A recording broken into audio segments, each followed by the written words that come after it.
afternoon, everyone, and thank you for joining. My name's Henry Faber. I'm one of the two founders here at Oppidan, and I'm dead excited about the three people we've managed to coordinate for this call today, and really grateful to them for sharing their time with us.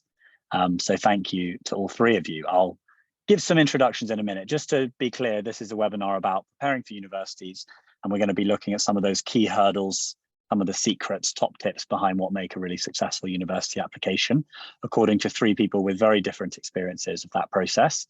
I'm really pleased to be joined by all three of them. So firstly, on the screen with a very trendy background and some color behind him, Daniel Keller.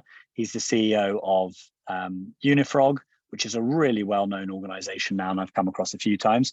Unifrog helps students compare every university course, any apprenticeship, any further education courses that might be available to them, and then more importantly, to make sure they apply successfully. He works with schools all over the country and probably the wider world, I'm sure. So thank you to him for joining us. We've got Molly Charge, who's the admissions manager of LIS, that's the London Interdisciplinary School. If you haven't heard about LIS, you need to, because it's a fantastic place. LIS is a university based in Whitechapel in London. It was founded in 2017, and it's actually the first new institution since the 1960s to hold full degree awarding powers in the UK from inception. Amazing organization with some very cool people. And finally, we've got Claire Harrison. We're very lucky to have that school voice here as well. She's head of upper school at Merchant Taylors, well-known and leading independent school in North London. I'm sure it may even be possible that we have some families from Merchant Taylors joining us today, or hopefully we will do. So thanks to all three of you. The way this is going to work, please do put forward any questions in the chat. I've got Adam helping me from the office to try and make sure that the right ones get answered. I've got a few things to lead on. We're going to try and make sure we wrap up by 1:45. So the intention is not to really last any longer than 45 minutes, but of course, we'll see how we go with some questions. One thing I just wanted to mention before we start is that we are aware, and some people may have heard, that there are some key changes happening from 2024 to the way in which schools are required to complete references for students for university applications. Now, what we do know amidst this sort of slightly grey area at the moment is that the process is in a bit of flux at the moment. And so the intention is to leave this area out of discussion, which I'm sure will be predominantly relevant for people who are applying this upcoming year to university, and for the most part, hopefully, won't be affected by those changes, which we know are around the corner. So I thought we could start first with a question to Claire on the school side, and maybe bring Daniel into this too thereafter. When do you think, Claire, that students should start prepping for UCAS, and what are the key things to be thinking about from your experience? Right, so I suppose, generally speaking, that they're prepping for UCAS from a very early stage, because what we want are interested and interesting people who are going out, culturally exposed to the world, visiting museums, can live independently, going on trips, all of that stuff. But more specifically, we usually recommend the summer after year 11. When they finish their GCSEs, that's kind of ticked off and behind them, they can stop worrying about that. That's when we encourage them to use that long summer holiday to go out. And we want them to really start by just thinking about, visiting some universities. So going to see the different types of unis that are out there, the ones that are campus-based, the ones that are maybe more in the countryside, kind of just starting to get an idea of the landscape out there for universities. That's what we generally start with. And then also kind of a bit of work experience, starting to explore the subjects beyond A-level a little bit at that stage. Great, thank you. That's really helpful. And Daniel? Yeah, no, I'd echo that. I think what we see on Unifrog as well is there's like a few different sort of like waves of when, there'll be sort of several 100,000 students in each cohort using the platform. And when we get a lot of activity of students doing their research, there's one sort of, around that sort of point, end of year 11, start of year 12. Another sort of big push usually just after the kind of Christmas break in year 12. So kind of January time. And then, sort of from after, I don't know if there's any like mocks or exams towards the end of this year, then you've got June, and then the students kind of creeping all the way into year 13, and that's when it starts to maybe get a little bit more manic and rushed, perhaps. So it's as with many things, it's kind of like the earlier the better. And I suppose one thing to start thinking about early doors as well is just about, you mentioned, obviously talking chiefly about UCAS here, but thinking just a bit about different pathways as well. Is a degree apprenticeship or an apprenticeship in some form or another pathway kind of also of interest? Because it's not like mutually exclusive, these things. You can be applying through UCAS to university and then also be considering an apprenticeship. So also I think thinking nice and early about what else is out there, and if you are going to be looking at kind of multiple different options, making sure again you're sort of geared up and prepped nice and well in advance to make those applications. Thank you. That's really clear. I'd add from my experience of speaking to parents at this kind of time in the year, every year, it's usually about trying to grapple with that early sense of ownership from the student themselves. Are they taking charge of the process? Are they feeling autonomous about what they're choosing? Or do they feel like a lamb for the slaughter out there with no clue of where they're heading and what that's going to look like? So I find we try and break the situation into sort of sharing as much information as you can. And there's amazing resources out there. Then doing the digging, that kind of deep dive into actually how to go beyond A levels, which is what Claire mentioned. And I think that puts you in so much of a stronger position when it gets to the kind of sharp end of it, putting in that application and getting the messy bit done. Sort of flipping to the other side, and someone who's on the university side of things, Molly, any really common mistakes that students make in that UCAS process? What do you see from your side that maybe could help provide a bit of color on how to get things right from the early start? I guess kind of linked to what we've just been talking about is leaving it too late. That's definitely kind of the first one. The amount of emails that I get the next day or even like a few minutes after the deadline saying, oh, I forgot to apply, or like, what do I do? And you're just like, well, if you've missed it, you've missed it. Particularly for UCAS, for like equal consideration and stuff, I think it's really important to bear in mind, you know, that equal consideration date. Whilst not all universities, you know, they might have other deadlines and things like that. So you can sometimes, it won't impact your application too much, but equally, you know, it really can, particularly if you're applying for more kind of competitive courses. So definitely not leaving it too late, like giving yourself plenty of time. Don't submit it 1 minute before the deadline in case there's a tech issue or anything like that. Make sure you're giving yourself plenty of time to think those things through.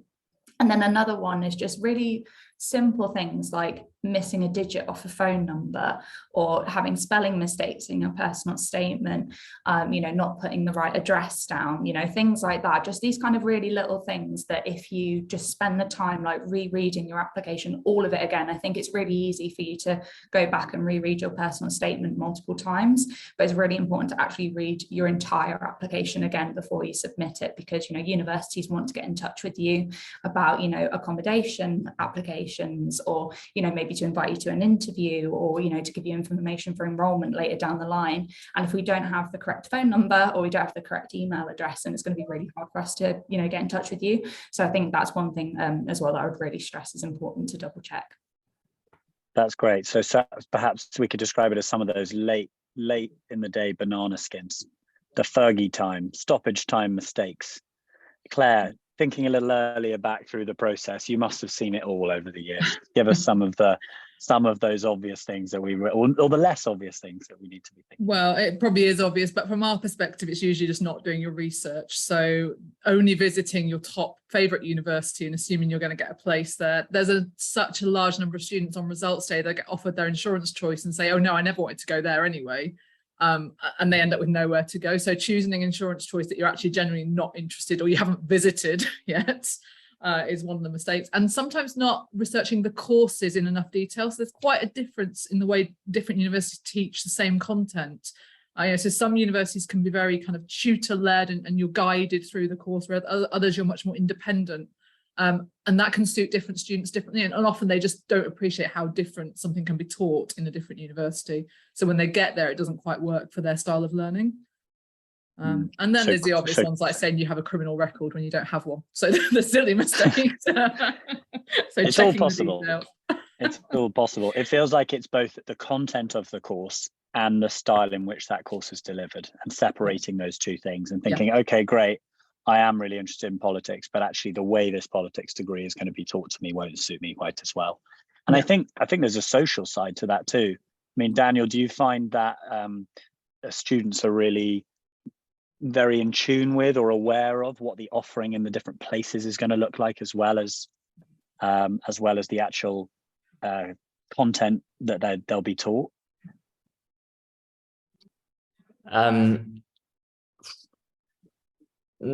Probably overall not especially familiar, I'd say. But that's yeah, absolutely not to say that it's not something they should be digging into, and I think that has ramifications as well for things like writing a personal statement. Like if there are like particular sort of modules, let's say, making up a course that certain institutions offer that you're really interested in and want to get stuck into, that could be something that you speak about in terms of your kind of further intellectual curiosity that you've gone to dig into.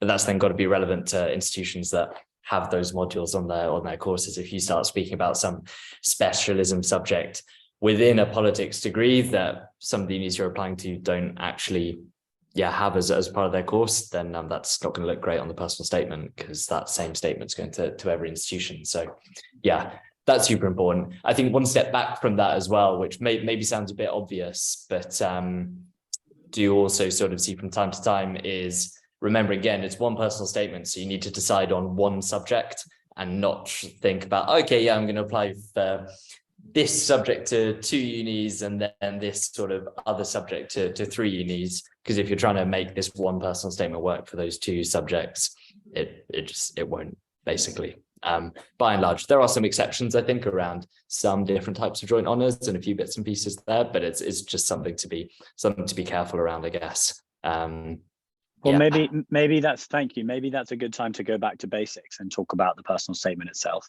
The personal statement, I have found over the years, is this kind of mythical creature that if parents are thinking about it for the first time, if this is their first child going through it, they're shocked that in some cases it hasn't really changed since they had to put in a personal statement themselves. And this kind of strange, very British idiosyncrasy of putting in 4,000 characters that's supposed to sum up your entire engagement with the course, the place, who you are as a person. And yet UCAS personal statements for the most part are quite academic in feel. They're not like an American application where you're talking all about your wider community service and the personality and who you've become. It's much more of an engagement and an interaction with what you're interested in studying, how you've gone beyond that interest in the study, beyond the curriculum that you're studying at school, and tying those things together. I often describe a bit like a waterfall, where you're trying to sort of logically put the bits of your personal statement together so that they make sense as a coherent narrative, rather than being some kind of reading list or list of things that you've sort of done for the sake of them in recent months. So perhaps you guys will have some other things to share on things to remember in writing that personal statement. Molly, maybe we could start with you. What really has stood out to you in personal statements you've read, and what has made those the most attractive or appealing for someone on the university side?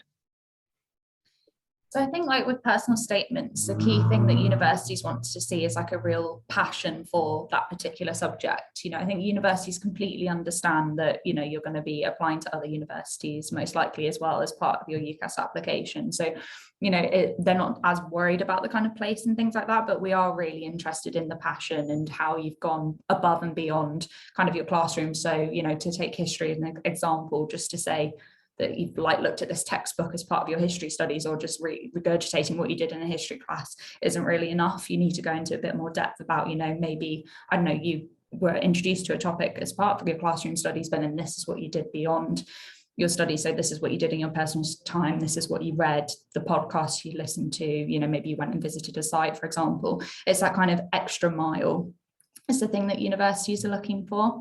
And I think as well, one thing I always stress to students is that sometimes I think, particularly in the kind of extracurricular section of the personal statement, a lot of students can kind of get a bit lost in just talking about, their work experience that might not necessarily be related to the course.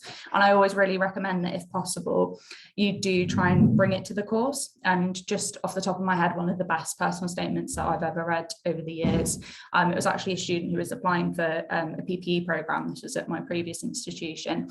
And then they started talking about working at McDonald's. And initially I was a bit like, oh God, here we go, here's another one. And, you know, not sure where this is going. But then actually the student really took the time to talk about why their experience at McDonald's had made them more interested in PPE. So they were talking about the kind of economics behind the business. And then they did like they showed some extra reading that they'd done around McDonald's, and then the kind of ethics of McDonald's, and they were linking that to philosophy as well. And then they were also talking about the kind of more general skills that they had, you know, learned from that. So kind of their relation skills, you know, their teamwork abilities, and, you know, those kind of skills are going to be relevant for whatever degree program you're studying. So I think that's another thing to mention, is that don't just focus on the kind of things that are subject specific. You can talk about those more generic things like team building, you know, ability to write an essay or to, you know, do an argument. Those kind of things as well are important things to stress. That's really helpful. Thank you. It somehow sort of reminds me of that thing when you're a younger child and you learn to PEA or PEE, point evidence explain, or point evidence analysis. It's sort of the grown-up version of that. You've got to have good reasoning. You've got to have evidence for why you said the things you do. It's people must read the same things over and over again, and it's total drivel half the time. So how to make that stand out? Claire, you must have seen the broadest array of different things. What's made the good ones? Well, very similar to what Molly said, I think. But I think where students can go a bit wrong with that is sometimes they try and almost produce like a checklist of all that they've read, the entire undergraduate reading list, you know, and they want to just get all of it in there. And actually what we often have to work with is trying to get them to narrow it down to just a few key examples and go into a bit more depth in those examples. And the same with skills. They can kind of list every club they've ever gone to, but actually it's probably the collaboration or communication is the same theme running throughout. So it's actually sometimes just narrowing it down is the key. Yeah. So structure, bringing things together neatly, making them relevant, all sounds great. Thank you very much. Just a reminder to those out there that you can submit questions. We'd love to have some questions from you if there are things you'd really like answered. Tough as you like, put these guys on the spot. How about choosing universities? We'll move away from the personal statement to actually picking the best ones. I hear conversations with parents lots where it's almost a little gossipy. It's, you know, what have I heard is a great place to be, or how did my friend's child react or respond well to that certain environment? So it's quite hearsay orientated, mixed with this kind of combination of league tables and sort of the outcomes and the life chances of a student coming from that kind of institution. Daniel, maybe we could start with you. Choosing universities, what's a good way to go about it that really does this methodically and in the right way and values a place and a direction for the right reasons? Yeah, I guess, well, partly to just, address something that Claire, well, building on what Claire mentioned before, basically, and what you've said there is that like visiting institutions is just super, super important. Yeah, if you're going to just base it on hearsay or a league table ranking or whatever else, you're just not going to get a good sense of the place. So I think that's hugely important. I guess not a bad place to start is deciding. I'd personally probably recommend, really getting set on a subject first and what you want to study in terms of a subject, and then from that looking at the institutions that are strong in that subject. So don't just look at league tables really broadly. Have a look at them in terms of which subjects are they good at. I think is not a bad place to start. But then there's always this element of just it's always going to depend on the individuals. So I think you almost want to put together a list of, let's say like 5 to 10 of the things that are going to be like most important to you as a student. So is that kind of, do you want to stay quite close to home? Do you want to travel far away? Do you care particularly about like graduate outcomes? Do you care about student satisfaction? Do you like the idea of living in kind of a city where you're dotting about for your different lectures, or do you want to be just kind of on a campus where it's all in the same place? And using that to sort of, build up a bit of a picture of the unis that are sort of stronger on each of those, and then those sort of, that kind of list ideally then overlaps with the unis that are fairly good for the subject you're interested in, and then visit those unis again just to get a really, really good sense of them. And just to add a bit more complication, always bear in mind as well this point about sort of grades and backups and thinking about kind of a range of entry tariffs. Don't just go and look at unis that are all saying they want kind of the same grades, because again, if you then miss those grades, you need to have a backup you're really happy with in place. So I think what you struck upon there nicely is such a mix, this of an academic mixed with social decision. I always say to parents, you are signing up, or your child is signing up for, 3-4 years of living, and it's expensive, and it comes with risks associated with it, and just making sure that all those decisions are being made for the right reasons, I think, is a really good conversation for families to sit down and have together, and for students to be really clear on, and like taking ownership from that from the beginning. So important. Claire, anything you'd like to add on that in terms of actually choosing direction? No, I think it just follows on from what you both said, but there are a lot of myths out there about university choices and where they will lead, etc. And so we just encourage our students to kind of do their research and think for themselves. A lot of people come into my office and say, my grandma said that if I want to get a job in the city, I have to go to this university. And because they're young, that they will swallow that up. And so it is just trying to encourage them to research and think for themselves, and not believe. Things have changed a lot in the last 40 years. And whilst parents and grandparents can be really well-meaning, it's not always the best advice. So ignore the myths and do your research, I think. Great. I'm going to dip into the questions I've got here. One we sort of spoke about a little bit before, which is it acceptable to apply for a straight degree with a joint degree, a joint honours, and how to combine that? Molly, maybe you'd like to start a little bit on that, just in terms of how to effectively target using those 5 options, perhaps slightly different things. So if you're interested in that kind of route, I always recommend looking at what is the common theme. So like, I think in the question it was mentioning about English, and then maybe like English and history of art at another institution. So obviously there, your kind of key theme is English. So I feel like your main priority in that personal statement in particular should still very much be English, but then you can bring in the history of art as long as it's still kind of connected to English as part of the personal statement a bit later. So maybe, for example, there could be a particular piece of art that you're interested in, maybe that might have inspired a book, for example, and that could be a nice kind of way to tie it into the subject. I remember again, like a personal statement I read before connected history of art and law, and the way that they connected those two subjects was to talk about the kind of art that all the Nazis collected during the war period, and the specific art pieces, and then talking about the legality afterwards about who owned what art and the kind of legal stance behind it. And it was really interesting. It was a fascinating personal statement. I read it years ago, but it's still there. And that was an example of somewhere where you've got these, what on the surface looks like quite 2 different subjects, and that way to meet it. So it does take time to think about it, and I always recommend, depending on what kind of learner you are, like maybe mind mapping, so kind of starting with that initial point in the middle, and then maybe like we recommend something called the ABC method. So like kind of looking at the activity that it is, the benefit of that activity, and then the conclusion zone, relating it back to the course. So if you can try and implement the ABC method throughout the personal statement, and doing these different subjects, then you can go around and do a really good personal statement. I love that. ABC, activity, benefit, conclusion. That's a nice takeaway, I think, for anyone. On a similar note, incorporating extracurricular interests, volunteering, things like D&V, particularly in this case, the questions come from someone hoping to do medicine. Do we have thoughts? Claire's nodding. Maybe I'll go back to Claire. Thoughts on how to neatly weave those things in, because I think people are always warned away from being too broad and diverting away from the key subject, in this case, medicine. So how to navigate that combination? It's probably a similar answer to Molly's, but I'd be interested to hear.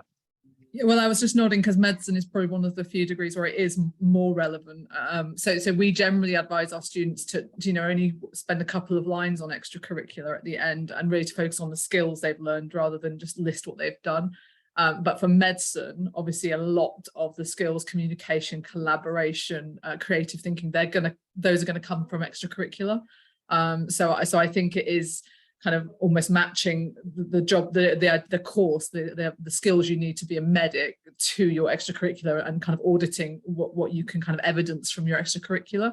So you probably will spend a bit more time with medicine specifically doing that. I think for other courses, it's probably less important. I don't know, Molly might disagree, but. Well, just to sort of tie off there, that topic we were on of kind of combining courses, or in this case, combining different experiences, you can apply for different courses. You don't have to apply for law across all 5. You can apply for law, history of art. You're just making it more complicated for yourself. And it's a risk factor that needs to be navigated as to whether it's worth that split, because the split may weaken both sides. And you wouldn't want someone in an admissions department to read it and think this person's not devoted to my subject. I always try and remind people that the people reading these are predominantly very academic people who have devoted their lives to study and are interested in working with students who are inherently passionate and curious. Now, we all know every teenager out there is, to a certain extent, elaborating on information that they've not yet fully experienced, and they might not be totally in love with law, having not studied it before. But I would agree with what Molly said also, that the more vocational the kind of direction, maybe it's medicine or something that's not part of the core curriculum at school, the more breadth there is to perhaps bring in other experiences and to use those effectively. So lots there, I think, that we've chipped away at. We'll come back to some questions and I'll make sure we get to some of the others there in time. But we can go back to Daniel just to try and open up a little bit to a broader ecosystem of universities beyond the UK. Now, forgive me if this is not something that UniFrog is spending loads of time thinking about, but I imagine you might have a broader awareness than most of what's out there. We're increasingly asked questions about what the landscape is like for European universities and the offering more globally. Love to hear any thoughts that you have on that. And from Claire and Molly also, if it's something you've got experience with, great. If not, don't worry. Cool. Yeah. Thanks, Henry. Yeah. So yeah, we do get like one of the sort of tools on UniFrog, for instance, is our kind of European search tool, and all the opportunities on that are courses, undergraduate courses in Europe that are taught in English. So there are plenty of them out there. I guess one of the sort of big countries to flag that's done really well in recent years is the Netherlands on this front.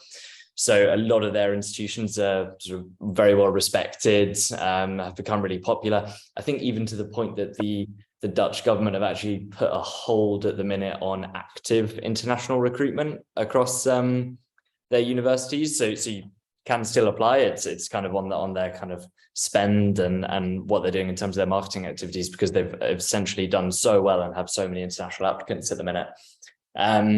And I guess a nice thing about a country like the Netherlands as well is even if you don't speak Dutch, you can at least get by for a while until you learn the language a bit more.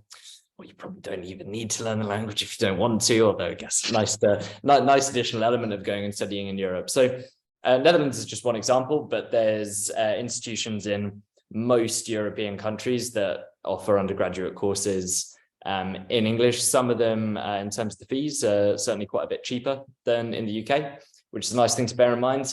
And some of them, there are some quite prestigious private universities. So I guess a couple off the top of my head in Europe are like IE University in Spain, Bocconi in Milan in Italy, which if you're thinking about things like business management, sort of economics, subjects a little bit like that, they're pretty good on those. And a lot of them have really good connections with lots of kind of global employers. So there's often quite exciting opportunities to work for big firms as part of the sort of internships and things that are kind of built into those degrees. Yeah, all around the world, like IE have campuses in quite a few different countries and things like that. So definitely well worth exploring.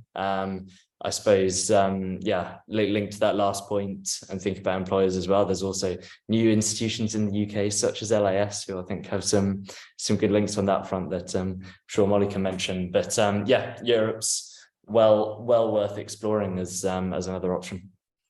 That's great. That's really helpful. I think that appetite certainly increased, as perhaps there's also been a little uncertainty about the kind of context and direction of UK offerings as well. And certainly I've noticed more of an international outlook from UK families who may not have felt that way before. Molly, maybe you want to add something on that, and I'll come to Claire also, because interested in a minute on your take on this from within a school like MT.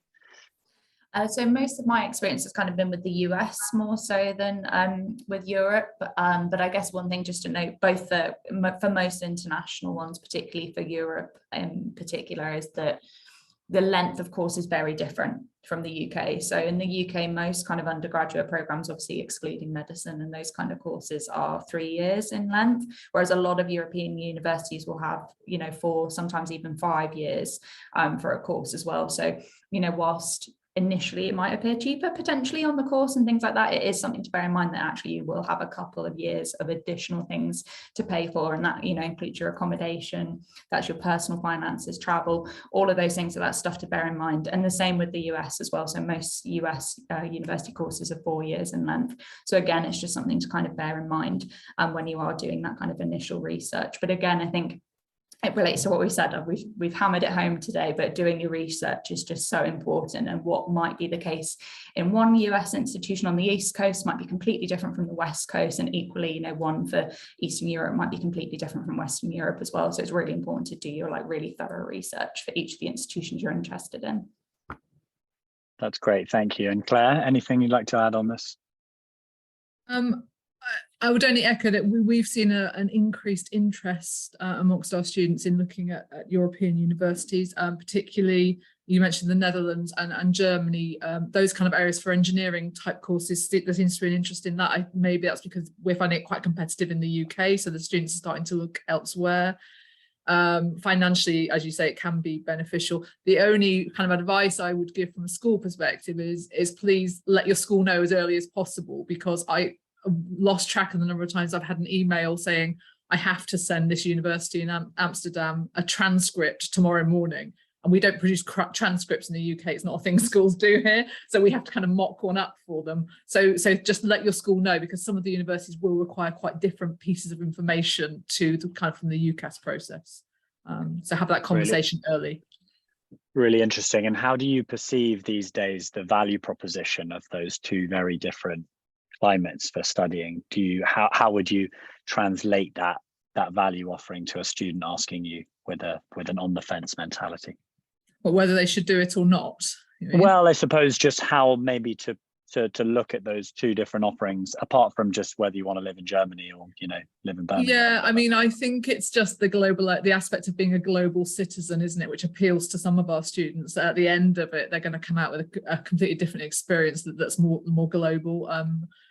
I have seen a particular attraction for students to do a 4th A-level, which is a language, and then go and study in that country. So a lot of our boys who want to do engineering, for instance, are picking up German as a 4th A-level and then going to Germany to read engineering.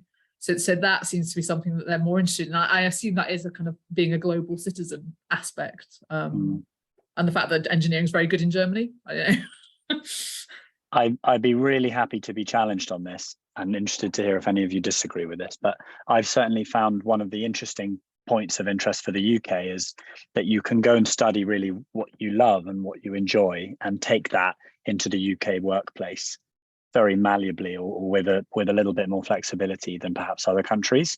And I know from speaking to often European families or American families based in the UK that there is a perception that you would take Spanish literature because you want to become a Spanish teacher, not because you're interested in doing a law conversion or going to run your own business. I would be the example of someone who has not used my Spanish degree other than to chat to the odd family. So do we think that breadth of opportunity vocationally post-university in the UK is still a real driving factor that pulls people to study here? Maybe Molly, you could take on that area, particularly with the diversity of the offering with LIS. Yeah, I think so. I mean, like with LIS in particular, I mean, I think it really does vary as well on each kind of individual university and the courses as well that you're interested in, I think. And that is something to bear in mind at the beginning when you're choosing your courses, is that in some cases, whilst you may be opening doors, you may also be closing some other ones. So that is something to bear in mind when you're doing your subject choices. But I think internships and things like that during your university career are becoming more and more important, you know, so that when you do get to graduate, you know, having that kind of stuff on your CV, it's not enough anymore in a lot of cases just to have a really good degree. You need to go and get that experience as well. So I think that's something also to bear in mind when you're doing your university research, is the kind of support that is on offer at each individual institution, and particularly the department as well, because it can again really vary in different departments within one institution about what kind of support you can get for that kind of further career provision. So at LIS, for example, we actually offer all of our students the opportunity to do an internship for each of their 3 years of study with us, and that's a kind of guaranteed one should they opt in to do an internship. And our, you know, careers manager will sit down with each of our students and kind of, you know, find out what they are interested in, and, you know, potentially who we could partner them with. And my advice for internships in general as well is that to try and do as much as you can as well, particularly if you're not sure what you want to do after uni. It's really helpful to try and go and get as much experience as you possibly can. So maybe, you know, go and do a marketing experience, go into a legal firm, you know, go and do things that lots of things that are completely different. So again, as well, that's something that can stand out on your application, not just for university, but also when you're out actually going to the job market afterwards. That's great. Thank you. I feel like this whole area of alternative routes, you know, how to consider an apprenticeship, how to look at what routes vocationally might come from a degree or a further degree. It's a big challenge culturally to shift a mindset of people who are so used to seeing a traditional 3-year degree in a well-known kind of blue chip Russell Group university as the best way forward. Daniel, do you find that with Unifrog, you're trying to really broaden that kind of optionality? And I suppose, how do you make clear to people who might have a fixed mindset in this area to consider the other options available to them? That's definitely one of the sort of I don't know, sort of kind of key principles around what we do, how we build the platform is trying to make sure that students have access to the full breadth of opportunities out there. So yeah, whether that's like we were just talking about universities in Europe or further afield, whether that's going to university here in the UK, applying through UCAS, apprenticeships. I think all I can really say to that is that just encourage young people to, like, really goes back to what we spoke about at the very start as early as possible and at least get a good sense of what the different options are out there. If you already have a really clear idea about a career pathway that you do want to go into, then perhaps to this sort of point around how UK unis are maybe a little bit more unique, or there's a bit more of a mindset there around go and study whatever you're interested in and go on. If you do know about the career you want to go into, then looking at things like apprenticeships and stuff like that's probably a pretty good option. So you can at least start to get an idea of, well, these are the different pathways into that route. And it might be by doing a particularly vocational degree that links to that, or down the apprenticeship route, degree apprenticeship, kind of combining the two. If you're really not sure, then that is one quite nice thing about UK institutions and sort of the way things kind of work in the UK in terms of the sort of flow beyond that into going and doing a job is, you can, I studied ancient and medieval history, and now I run we're not even really a startup anymore. We've kind of grown quite a bit as a business. And I definitely learned some bits on my degree, maybe that kind of relate to that. But I love my degree. I really enjoyed it. And then I could go and sort of work out what I wanted to do a little bit after that and kind of keep building on those skills. So I think a lot of it just comes down to a sense of if you have a really clear idea of what you want to do, then there are multiple pathways. Go and explore what those are and figure out which is the best for you. If not, it is quite nice that you can then say, well, actually, maybe I will go to university and just really immerse myself in something I love, that I'm really curious about, and kind of work it out along the way a little bit from there. That's really clear, and I think really good encouragement. We've got time probably for one or two more questions we might sneak in. I've got one here that slightly takes us from the sublime high theory down to the mundane and the regular. But Claire, I'm going to pass this one to you. Predicted grades. This time of year, you're in year 12. Predicted grades are stressful. You don't even know how they relate to your offer. How is a university perceiving those predicted grades? To what extent are they important for creating a more friendly offer? You know, maybe you're predicted A stars, but you're going to get an offer that includes A's. Love to hear your take on this and what you'd be telling parents with those concerns. Yeah, it's one of our most difficult issues. I think our key message is always to whatever your predictions are, you're probably going to have to get those grades at the end of the day. So we're always wary of, obviously all of our students want to be predicted straight A stars so they can apply to any university of their choice.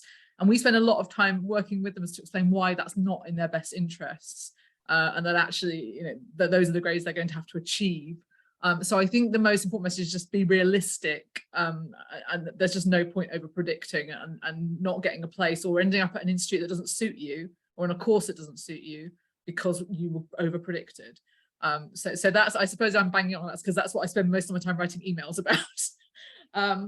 how do universities use them? From our, Molly will be an expert on this, but from our evidence, they do seem to be quite important. They do seem to provide a kind of initial threshold or initial cutoff for offers being made. So certainly if we can't meet the entry requirements of our predicted grades, our students don't get offers from those universities. How much further use they ask universities, I think Molly would have to speak to that. Molly, maybe you can add something and then we'll tie up with something on a different note. Yeah, I think it really depends on the institution and the course as well. So obviously with more competitive courses, they are a lot more important, I would say, and they are a bit more rigid and kind of entry requirements and things like that, but it can really vary from course to course and institution, but they are a really good kind of at least initial indicator, because obviously universities don't actually have that much information when you think about it. Like, we've kind of got the grades, we might have a bit of a reference in the personal statement, but even that personal statement, as we've already said, doesn't cover that much. It's only 4,000 characters long, so we don't really get to know the applicant that particularly well. So the grades can be quite important, but because of that, that's why I always stress, particularly in cases where maybe you've got some extenuating circumstances or you do have a disability or anything like that, because I think sometimes there is a reluctance to share that information because sometimes people might feel embarrassed about it or things like that. Please give universities as much information as you possibly can, because again, this is something that can be taken into account. So, if you don't quite meet the entry requirements, but you do have some other circumstances to take into account, please do mention it on your application form, because actually that could be a major deciding factor on your application. Great, that's really helpful. I'm going to suggest that I come to each of you once more before we finish to reflect on what we think universities are really looking for from candidates. And it would be lovely if it was sort of a quick fire answer, something pithy that you'd really like to share that you think, bottom line, this is what admissions departments are really looking for from candidates applying for university.